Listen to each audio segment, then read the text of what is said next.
Slušajte internet radio Snaga naroda. Radio koji smo najduže čekali. snagaнарода.rs.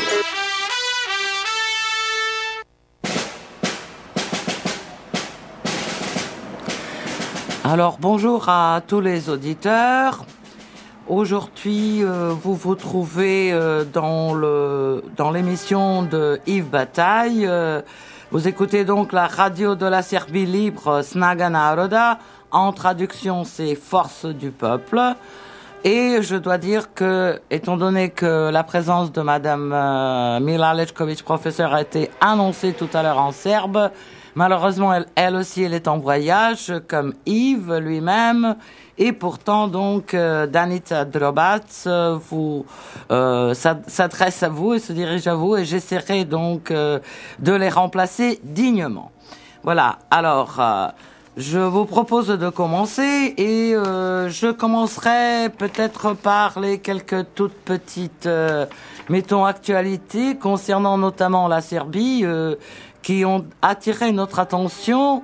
Et d'ailleurs, tout en aidant Amila la dernière fois dans le cadre de la dernière émission, j'avais déjà mentionné ce scandale de cette starlette pop albanaise, Era Istrefi, qui avait tourné son spot satanique semi-dénudé avec la croix orthodoxe sur le ventre dans l'église orthodoxe du Christ Sauveur à Pristina, dans la province serbe de Kosovo et Metochi, actuellement occupée par l'OTAN. Je crois que c'est un comportement vraiment scandaleux, qu'il s'agit de la profanation et de la désacralisation des lieux de culte orthodoxe dans cette province serbe. Malheureusement, il ne s'agit pas d'une exception, d'un acte isolé, tout au contraire. Il s'agit d'une tendance généralisée sur tout le territoire de la province serbe et n'épargnant même pas un seul lieu. Personne ne doute que cette chanteuse albanaise est sous l'influence des fameuses Pussy Riot ou inspirée par elle, connue par tous, évidemment, et justement par leur comportement scandaleux et inacceptable à tout point de vue. Mais je souhaiterais profiter de ce petit sujet pour rappeler que depuis l'arrivée des troupes de l'OTAN en 1999, plus de 200 églises, monastères et lieux de culte orthodoxes ont été endommagés, vandalisés et détruits par les Albanais, et là je le souligne, sous les yeux de la dite communauté internationale représentée par l'OTAN et évidemment ses alliés européens. C'est impardonnable à mon avis. Je rappellerai aussi qu'à Pristina, suivant les données de l'ONU, vivaient 85 000 Serbes qui ont été très gentiment ethniquement nettoyés depuis l'arrivée des forces dites démocratiques de cette même communauté internationale. Je précise que toutes ces églises et monastères serbes ont été construits entre le 7e et le 6e et le 7e siècle, mais aussi entre le 9e et le 11e. Donc ce n'est pas en vain que les Serbes considèrent la province de Kosovo et Metochi comme une terre sacrée et sainte des Serbes orthodoxes. Finalement, je dois préciser que l'église du Christ Sauveur à Pristina n'a pas de porte ni de vitraux, qu'elle a été transformée en toilette publique, ceci étant valable et malheureusement pour la majeure partie des églises orthodoxes. Et j'aimerais encore, tout en passant, quoique c'est beaucoup plus important qu'il ne le semble à première vue, qu'un processus est en train de se produire dans cette province serbe au sud, c'est que justement les Albanais effacent toutes les traces et le font systématiquement de la présence séculaire des Serbes. Bien sûr, grâce aux armes états-uniennes et de leurs alliés albanais, elles se sont accaparées du territoire, mais malheureusement, les restes historiques ne témoignent pas de leur présence. Les Albanais effacent donc toutes les traces et la présence séculaire des Serbes, mais ils ne s'arrêtent pas là. Toutes ces traces historiques, culturelles, religieuses et spirituelles qu'ils n'arrivent pas à effacer Un certain nombre de monastères se trouvent notamment sous la protection de l'UNESCO.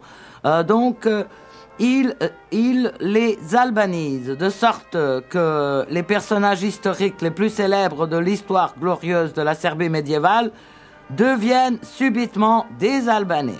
De surcroît, il y a même des historiens albanais qui allaient jusqu'à dire que pratiquement c'était les Albanais qui avaient mené la fameuse et célèbre bataille contre les Turcs en 1389 contre les Turcs ottomans. Donc, pas de commentaires, mais c'est vraiment incroyable. Alors, j'aimerais encore peut-être attirer attention sur aussi un événement qui anime, mettons, les esprits actuellement en Serbie. Il s'agit d'un projet tout nouveau concernant notamment la construction de la ville de Belgrade, la capitale de la Serbie. Alors, il y a quelques jours, le plus grand projet d'investissement et de construction actuellement en Serbie, il a été présenté publiquement par le Premier ministre du gouvernement serbe.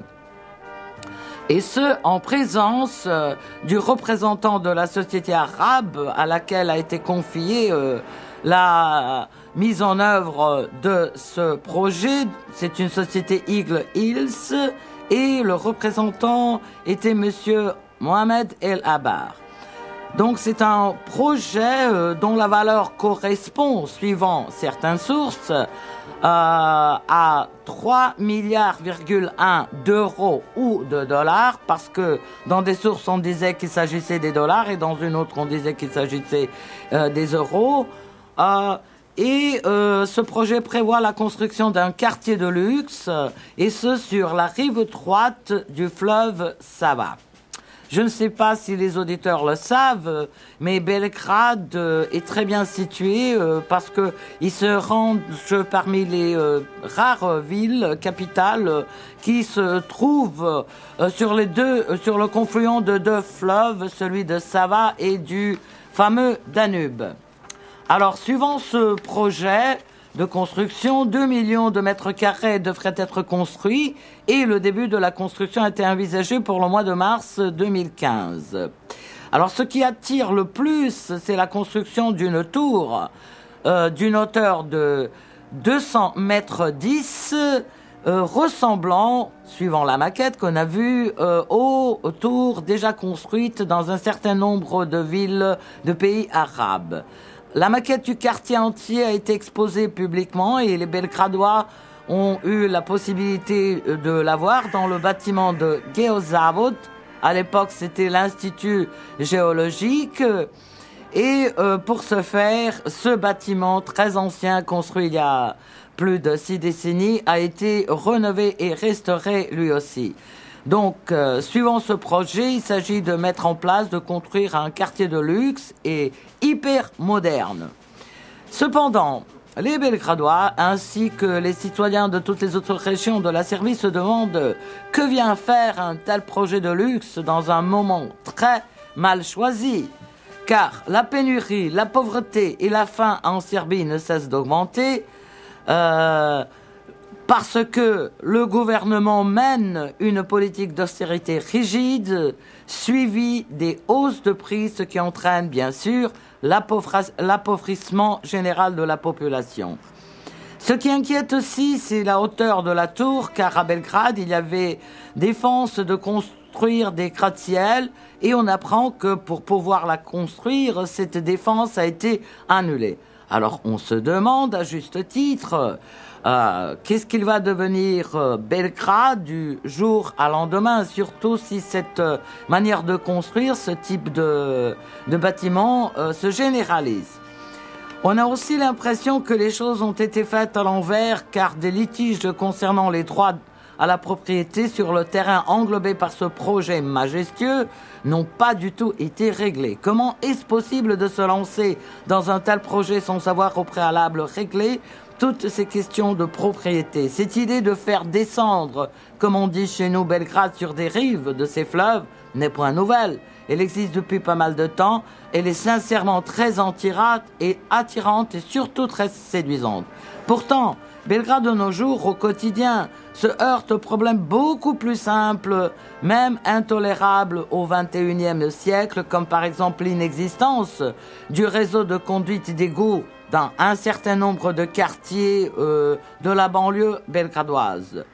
Donc, vu de l'œil d'un citoyen ordinaire et simple, déprimé par la situation actuelle en Serbie, luttant au quotidien pour assurer sa survie, on ne peut éviter de nous demander serions-nous de trop dans ce pays qui est le nôtre, mais qui est destiné, semble-t-il, à devenir le lieu de loisirs des plutocrates mondialistes. N'ajoutons pas à cette petite réflexion le fait que récemment, comme vous devez le savoir, la Serbie a été inondée, donc la situation elle est vraiment très sérieuse, y compris donc la situation dans laquelle se trouvent les personnes qui ont perdu leur maison, leur loyer, logement, ensuite des cultures d'agriculture qui ont été complètement détruites. Donc je pourrais dire que dans certaines parties de la Serbie, on a presque toute une catastrophe humanitaire. Bon.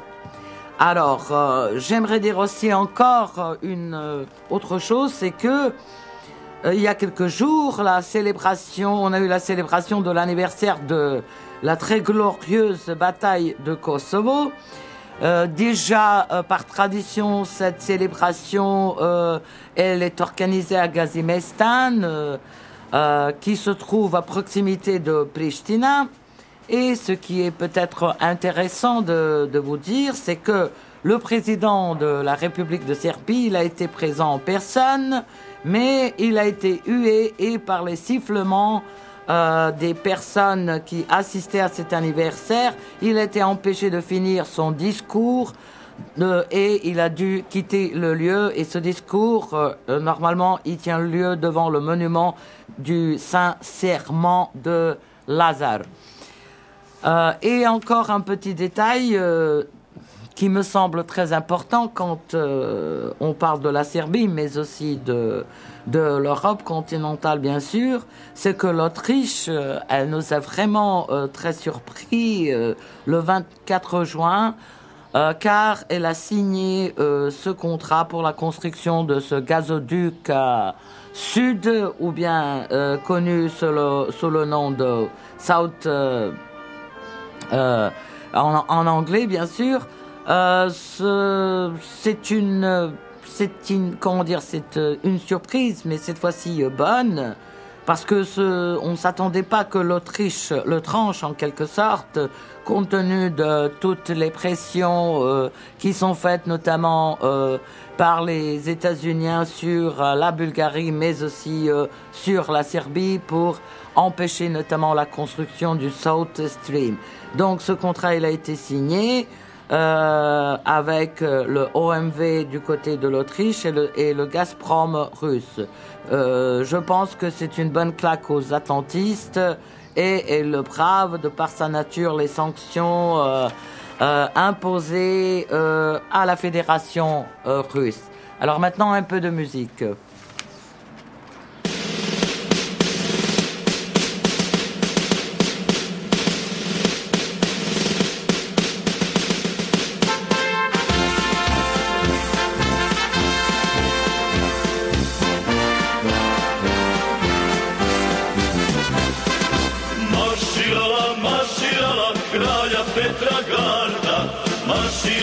Maširala kralja Petra Garda, korak ide za korakom, a ja junak za bajakom. Oj se bije zastava se bije za slobodu Srbije. Oj se bije zastava se bije za slobodu Srbije.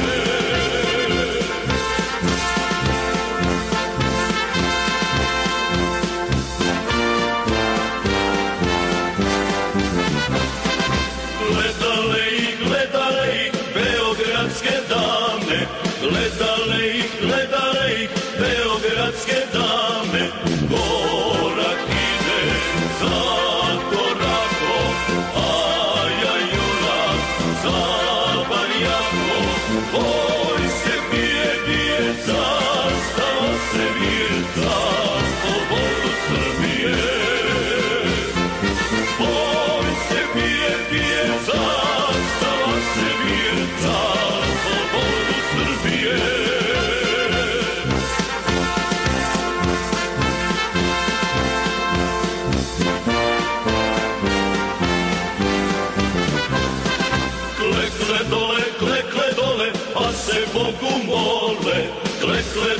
klekle dole, pa se Bogu mole.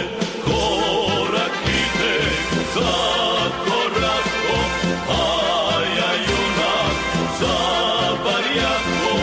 Boj se bije zastava se bije za slobodu Srbije. Boj se bije zastava se bije za slobodu Srbije. Boj se bije zastava se bije za slobodu Srbije. Boj se bije zastava se bije za slobodu. Alors, vous écoutez la radio de la Serpie libre, Snaga Naroda, Force du peuple, l'émission de Yves Bataille, Paris, Belgrade, Moscou. Alors maintenant, permettez-moi de partager avec vous une analyse vraiment très juste et très intéressante. Il s'agit du fascisme réel. Le néolibéralisme et le fascisme réel.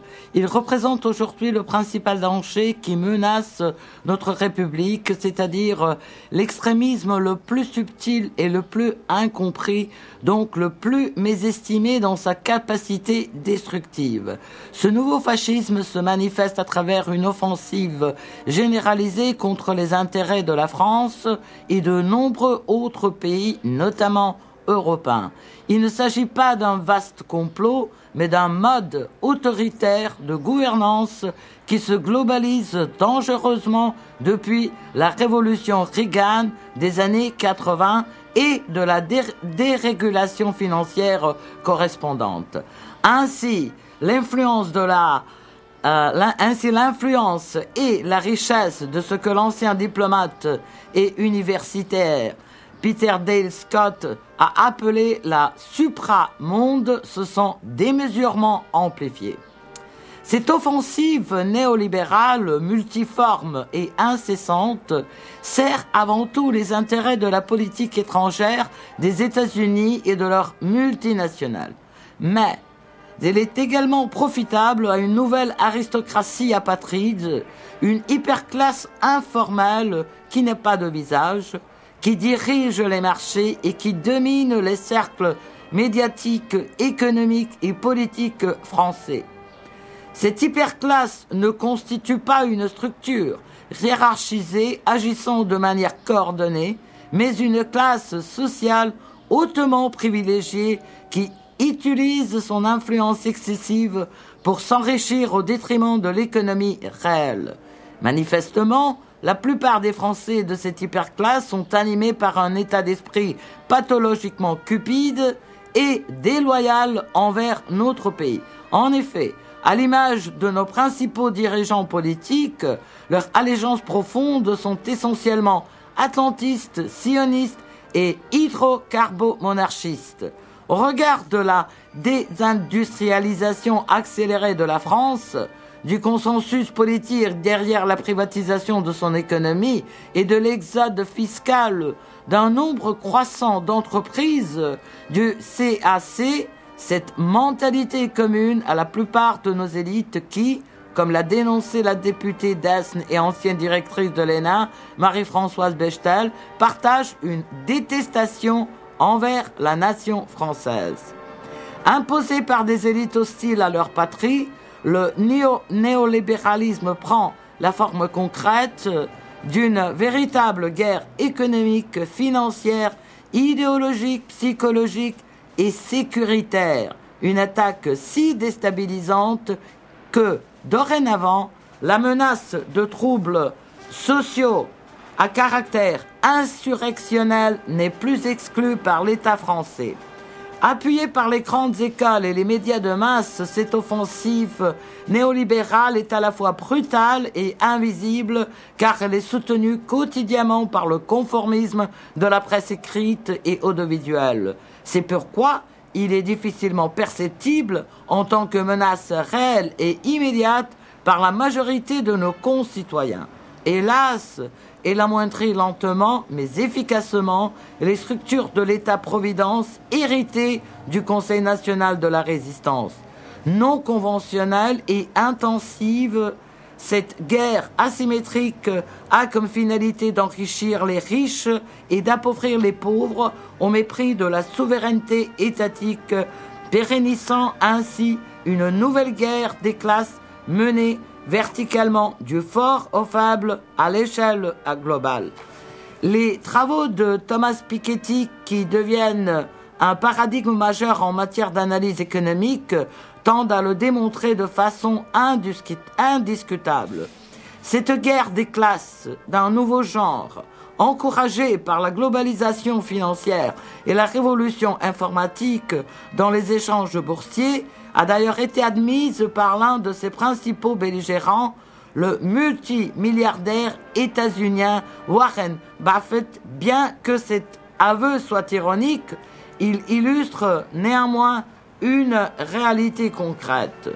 Plus tragiquement, le néolibéralisme prédateur engendre des guerres durablement brutales et destructrices qui favorisent avant tout des intérêts privés et pas seulement énergétiques. Ces interventions militaires sont justifiées par un usage abusif et trompeur des notions humanistes que sont les droits universels ou la démocratie, comme en Irak ou en Libye. Depuis le 11 septembre, elles sont également légitimées par la guerre globale contre le terrorisme, comme en Afghanistan ou à Gaza. En réalité, les forces néolibérales s'appuient fréquemment sur des djihadistes Bosnie, Kosovo, Libye, Syrie, etc., ou sur des extrémistes de l'ultra-droite, Amérique latine, Ukraine, pour normaliser des nations récalcitrantes tout en invoquant les vertus de la démocratie à la moindre occasion médiatique.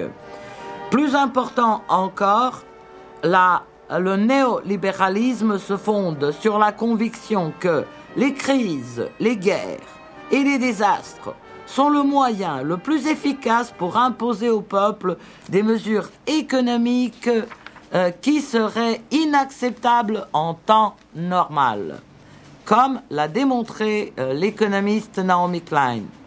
Essentiellement, le néolibéralisme engendre une plutocratisation du monde puisqu'il contraint le pouvoir politique à privatiser les gains et à nationaliser les pertes, bien que ces apologistes défendent la notion cosmogonique d'une main invisible qui régulerait les marchés.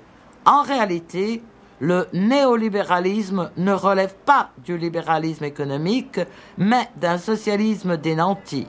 En effet, une surabondance de trillions attribués autoritairement aux contribuables lambda a été transférée au secteur bancaire global par les gouvernants néolibéraux durant la crise des subprimes, dans le but d'éviter l'effondrement d'un système financier intrinsèquement criminogène, comme l'a appliqué le commissaire Jean-François Garraud dans son dernier ouvrage.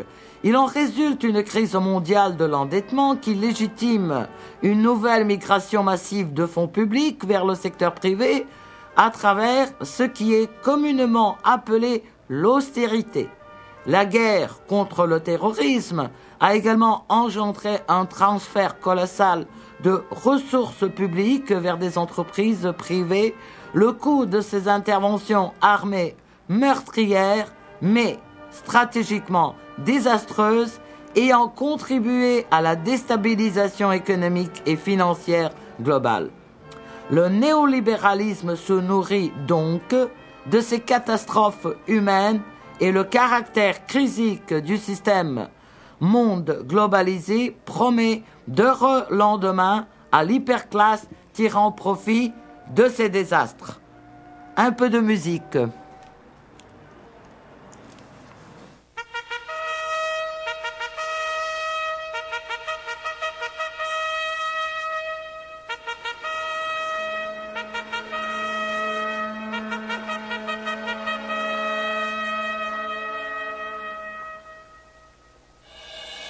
Trece se lađa francuska sa pristaništa Solunska. Treće se lađa francuska sa pristaništa Solunska. Razvod se kreće Srbadi, ratnici braća ranjeni. Transport se kreće Srbadi, ratnici braća ranjeni.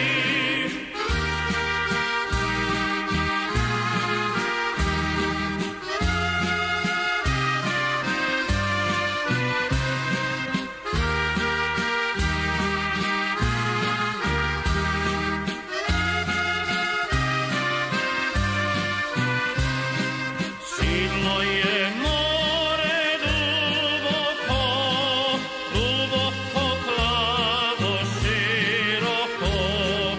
Silno je more duboko, duboko plavo široko.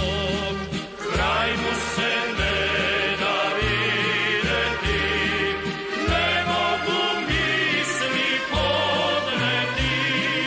Kraj mu se ne da videti, ne mogu misli podneti.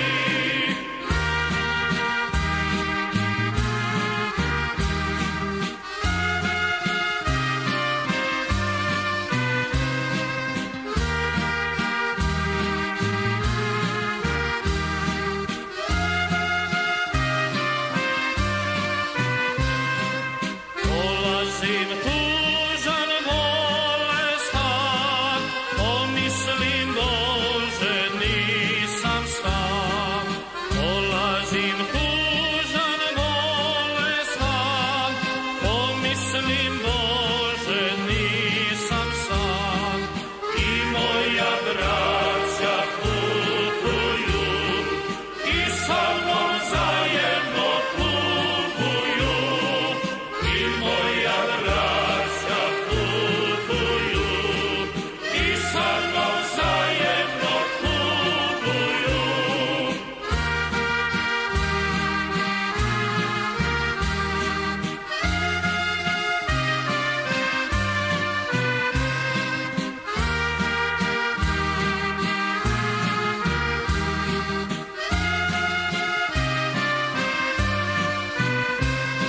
Svaki se Srbin molio, u rovu slavu slavio.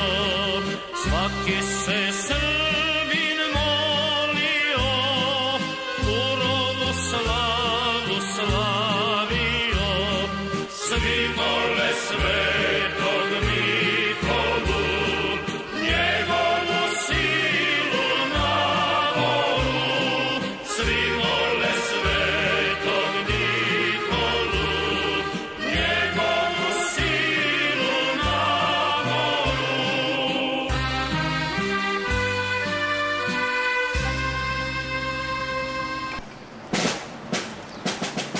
Alors, chers amis, vous écoutez la radio de la Serbie libre, Snaga Naroda, Force du peuple, l'émission de Yves Bataille, Paris, Belgrade, Moscou. La stratégie de la tension médiatique et la guerre néolibérale. Le néolibéralisme est donc le fascisme réel. Il en résulte une telle dégradation du débat public que le citoyen est sensibilisé de force à une vision décliniste de son avenir. Par conséquent, il a peur, au lieu de tenter de comprendre qui est son ennemi réel et ainsi de le combattre. Peur de l'autre, peur du lendemain, peur de l'étranger, peur du chômage, peur de l'appauvrissement, peur de la crise. Paradoxalement, l'hyperclasse qui domine les marchés n'a jamais été aussi fortunée dans l'histoire du monde. Ainsi, autant dire que le fascisme néolibéral est efficace, subtil et abondamment financé, en plus d'être massivement médiatisé et stratégiquement enseigné. Il en est donc incroyablement dangereux et, à défaut d'être perçu comme un ennemi concret, il a été imposé par voie parlementaire à la tête de l'Union européenne, malgré les refus référendaires des peuples français, irlandais et néerlandais. Puisque le néolibéralisme se légitime à travers l'arme de médiatisation massive, cette guerre est psychologique avant même d'être économique. Elle fait rage dans nos esprits car les médias nous imposent une stratégie de l'attention permanente qui délégitime le pouvoir politique et détruit les notions protectrices et structurantes de souveraineté et de patriotisme en les assimilant abusivement à l'extrême droite et au nationalisme. Parallèlement, la souveraineté essentiellement économique, commerciale et industrielle est proscrite par les traités européens. Pourtant, nos partenaires à Washington et à Wall Street, capitale mondiale du néolibéralisme, n'ont aucun scrupule à contourner les règles internationales lorsque leur intérêt le justifie. Ainsi, dans cette guerre globale, pourtant dénoncée par François Mitterrand peu avant sa mort, le gouvernement français semble totalement acquis au néolibéralisme et à l'atlantisme correspondant. Par conséquent, bien qu'il ait ensuite évoqué des conséquences négatives dans les négociations du TAFTA, notre direction politique s'est d'abord murée dans un silence assourdissant après que le Wall Street Journal ait révélé l'intention de Washington de condamner la BNP Paribas à une amende record de 10 milliards de dollars, comme l'a rappelé le journal Le Monde. En droit international, les pays ne sont en général pas autorisés à exercer des compétences extraterritoriales comme les États-Unis le font en sanctionnant les banques étrangères. Mais un principe juridique supplante tous les autres, celui de la protection de la souveraineté étatique. Un principe résumé avec emphase par le ministre de la Justice des États-Unis, Eric Holder. Aucun individu, dit-il, aucune entité qui fait du mal à notre économie n'est au-dessus de la loi. One nation under God. Cette souveraineté étatique est en réalité de droit divin, d'où l'exceptionnalisme états-unien qui justifie cet hégémonisme global, y compris s'il implique les ingérences économiques permanentes et massives de Washington, alors que les États-Unis sont renommés pour leur attachement au libéralisme de marché. Ainsi, le constat est cruel, mais il est sans appel.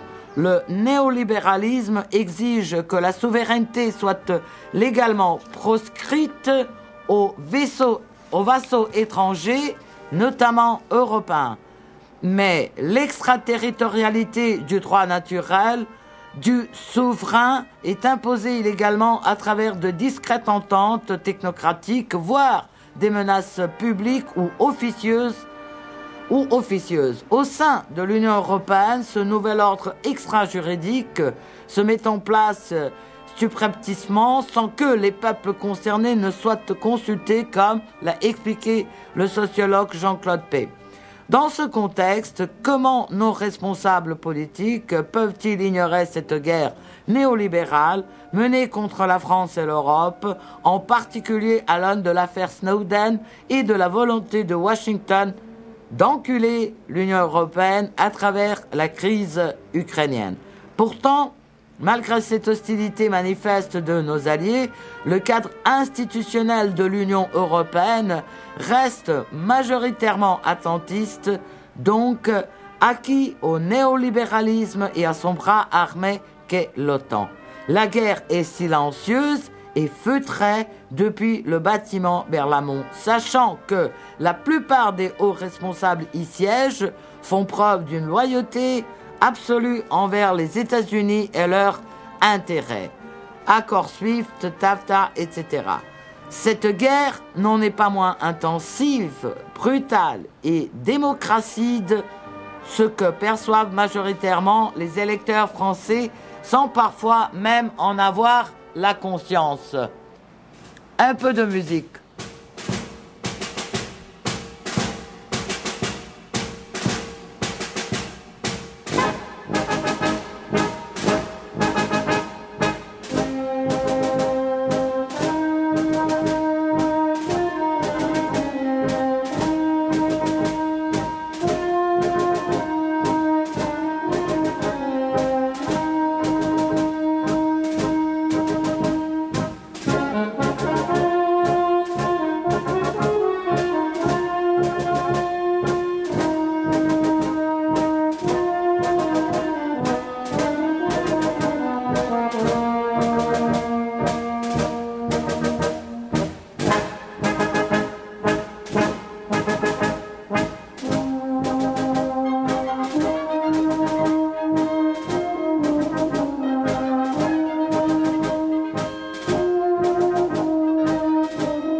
Alors, l'ascension majoritaire, on est témoin que c'est un phénomène qui se produit très souvent, non seulement en France, mais aussi dans un très grand nombre d'autres pays.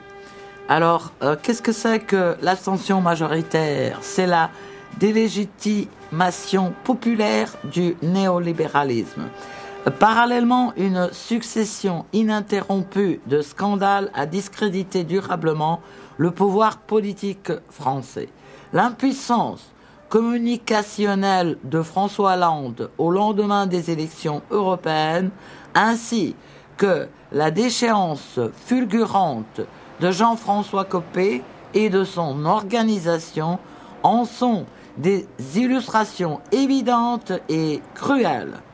Affaiblis et aveuglés par ces tropismes néolibéraux et attentistes, La classe politique française en est donc réduite à dilapider les ressources et le patrimoine de son peuple au profit des marchés de leurs structures clés et des pays œuvrant le plus agressivement pour imposer le néolibéralisme à travers le monde. Je fais ici référence aux États-Unis, à Israël, ainsi qu'aux hydrocarbomonarchies du Golfe Persique. En France, ces forces profondes sont dangereusement et anormalement influentes. Or, peu d'observateurs semblent remarquer qu'elles sont massivement défendues par un système médiatique pourtant plus que jamais actif dans la déstabilisation du pouvoir politique français. En effet, toute critique des États-Unis dans les médias engendre des accusations quasi systématiques, mais faiblement argumentées pourtant, d'anti-américanisme primaire. La moindre critique d'Israël, d'ailleurs, avant même que quiconque n'ose s'aventurer sur ce terrain périlleux, est neutralisée par l'accusation révoltante d'antisémitisme. Enfin, la critique des hydrocarbomonarchies du Golfe est tolérée dans un contexte de diabolisation permanente de ce que la plupart des médias décrivent caricaturalement comme étant l'islam. Néanmoins, ces critiques semblent plutôt rares et bien souvent indulgentes au vu du caractère dictatorial de ces régimes et de la dangerosité de leur politique de soutien des réseaux djihadistes à l'étranger, dont la secte Boko Haram ou la nébuleuse Al-Qaïda. Ainsi, bien qu'étant profondément hostile envers les obsessions xénophobes et parfois ouvertement racistes du Front National, ma définition du fascisme diffère de celle que l'ensemble des médias français nous désigne. En effet, ce parti est devenu, malgré lui, l'un des principaux instruments d'une neutralisation oligarchique de la démocratie qui permet de renforcer le caractère sécuritaire et policier de l'État tout en marginalisant les notions de souveraineté et de patriotisme. Il en résulte l'omnipuissance d'un néolibéralisme pourtant majoritairement refusé par les peuples européens. En effet, au moment où j'écris ces lignes, le social-démocrate luxembourgeois Jean-Claude Juncker, qui a dirigé pendant 18 ans le paradis fiscal au siège Clearstream et Euroclear, est le candidat favori à la présidence de la Commission européenne. L'Europe néolibérale ayant été rejetée par voie référendaire, il serait temps que nos responsables politiques prennent conscience que ce déni permanent de démocratie ne peut avoir d'issue heureuse, stable et prospère. Néanmoins, il semble que le peuple français, à travers une abstention massive plus qu'un recours au vote protestataire, s'est positionné à l'avant-garde de cette nécessaire remise en cause des fondements néolibéraux, déloyaux et atlantistes de l'Union européenne. En ayant boycotté aussi largement ce scrutin européen, les électeurs français ont une nouvelle fois contribué à délégitimer un système néolibéral plus antidémocratique que jamais. D'une certaine manière, sachant que le vote blanc n'est pas comptabilisé, j'ai la conviction d'avoir participé par mon abstention à une forme de révolte pacifiste contre le nouveau fascisme, c'est-à-dire l'imposition autoritaire d'un fondamentalisme néolibéral contraire aux intérêts et à la volonté du peuple européen. Ainsi, malgré un contexte délétère, nous avons des raisons de nous réjouir car les citoyens français ont massivement et majoritairement choisi de refuser à travers leur abstention la légitimation électorale du fascisme réel. Le changement, c'est maintenant. Alors, je ne sais pas quelle est votre opinion sur cette analyse, à mon avis excellente et bien précise et nette, que je viens donc de partager avec vous. Mais en tout cas, il me semble qu'elle décrit vraiment bien l'état d'esprit non seulement de la société française et de ses citoyens, mais aussi d'un grand nombre d'autres pays, compte tenu de la situation dans laquelle nous nous trouvons et où nous devons pratiquement nous affronter à ce néolibéralisme qui nous est imposé. Alors, vous écoutez la radio de la Serbie, Libre, Snaga Naroda, Force du Peuple, l'émission de Yves Bataille, Paris, Belgrade, Moscou. Et je vous propose d'écouter maintenant une chanson, c'est pratiquement l'hymne, qui a été composé et dont l'auteur est le mouvement d'opposition serbe Dveri, et qui est devenu depuis sa création très célèbre. Donc on la écoute. Qui a été votée par un parlement indigne en France, une loi antidémocratique qui n'est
Alors, je ne sais pas si elle vous a plu, cette chanson. Elle est très émouvante. Non seulement le rythme qui est, mettons, typique, concernant notamment notre culture et notre tradition, mais aussi les paroles, le texte lui-même. Voilà, alors vous écoutez la radio de la Serbie libre, Snaga Naroda, force du peuple, l'émission de Yves Bataille, Paris-Belgrade, Moscou, et je dois dire que tout le plaisir est pour moi, parce que je peux vous annoncer que la prochaine émission, elle sera reprise par Yves Bataille, qui sera de retour à Belgrade et en Serbie. Et pour terminer, donc, je vous souhaite le meilleur, chers amis aux quatre coins du monde, chers francophones et tous autres, et je crois qu'il va falloir savoir comprendre le monde dans lequel on vit, et il faut surtout essayer donc de tenir le coup pour essayer de survivre jusqu'au moment lorsque on pourra se vanter d'être libre en tant que nation, en tant que peuple. Donc il ne me reste plus qu'à vous saluer à tous, et que vive l'unité continentale de l'Europe et la liberté de tous les peuples. Donc, je suis Danita Drobac, j'ai essayé de remplacer Monsieur Yves Bataille et son épouse Mila Alečković. Je ne sais pas si je l'ai réussi et dans quelle mesure, mais en tout cas, j'ai fait de mon mieux. Bon courage à tous et à la prochaine.